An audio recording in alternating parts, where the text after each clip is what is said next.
In a quiet restaurant, a man suddenly pulled out a gun and shot his ex-girlfriend twice. The people around him panicked and hid under the tables, but the woman stood frozen in place, shocked. At that moment, her mother rushed over. In a fit of rage, the man shot and killed the ex-girlfriend's mother. Everyone in the room curled up in the corners, too terrified to make a sound. The man then walked towards the woman. Because she was wearing what seemed like a police uniform, the man mistook her for a police officer. The woman was too scared to move, and her mother bravely stepped forward to stop the man, desperately explaining that her daughter was not a police officer, just an ordinary emergency dispatcher. In his agitation, the man fired a shot, but it was unexpectedly dodged by the mother.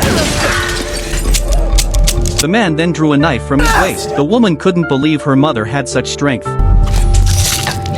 Watching her mother fall, the woman hurried to check her injuries, but the mother kept repeating, "Он будет здесь." The mother was soon sent to the hospital, but even on the operating table, she showed no reaction, just staring blankly at the sea view picture on the ceiling of the operating room. Before long, 2 police officers came over and asked the woman about the situation. Following her mother's instructions, she didn't say anything substantial. Just as the police were about to ask more questions, the mother's surgery ended, and a few words were enough to send the police away. The daughter was about to push her mother back to rest, but she insisted on leaving the hospital immediately and refused to leave through the front door, wanting to leave through the back door instead. Meanwhile, the news media started to focus on the case, even publishing her mother's photo. The woman was preparing to go home with her mother, but her mother told her not to go back and that she must leave tonight. On the other side of the world, a mysterious man saw the news and made a phone call.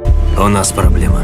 When the woman got home, she started packing, unable to understand why her mother was doing this. Upset, she had a few drinks with her stepfather, and when she woke up again, it was already midnight. It was raining heavily outside, so she quickly got up and went to the warehouse to push her bike out. But as she bent down to look for the key, her phone accidentally fell. Just as she crouched down to find it, a figure suddenly appeared. In the pouring rain outside the window, a tall man was peering into the window, his eyes filled with murderous intent. The woman inside the room was so terrified she couldn't even breathe. The man left without noticing anything unusual. Suddenly, a sound of glass shattering came, and the woman was extremely worried. She hurriedly went over to check. Sure enough, the glass on the door had been shattered, and the woman quietly went upstairs. She saw that her mother had been tied up by the man, and they were still arguing about something. At that moment, the man suddenly put a plastic bag over her mother's head. As her mother was about to suffocate, the woman quickly called the police and went to the kitchen to grab a weapon to ambush the man from behind. The man pulled out a gun to retaliate. The woman quickly rushed to grab the gun. During the struggle, a gunshot rang out, and the woman took the opportunity to smash something nearby onto the man. Her mother anxiously shouted for her daughter. Seeing that the woman was okay, she relaxed but quickly asked if the woman had called the police. Милая, ты звонила в 911? After untying her mother, the mother gave her the car keys, wallet, and phone, telling her to leave quickly. She warned her not to contact anyone and not to trust anyone. Hearing her mother's words, the woman hurriedly escaped.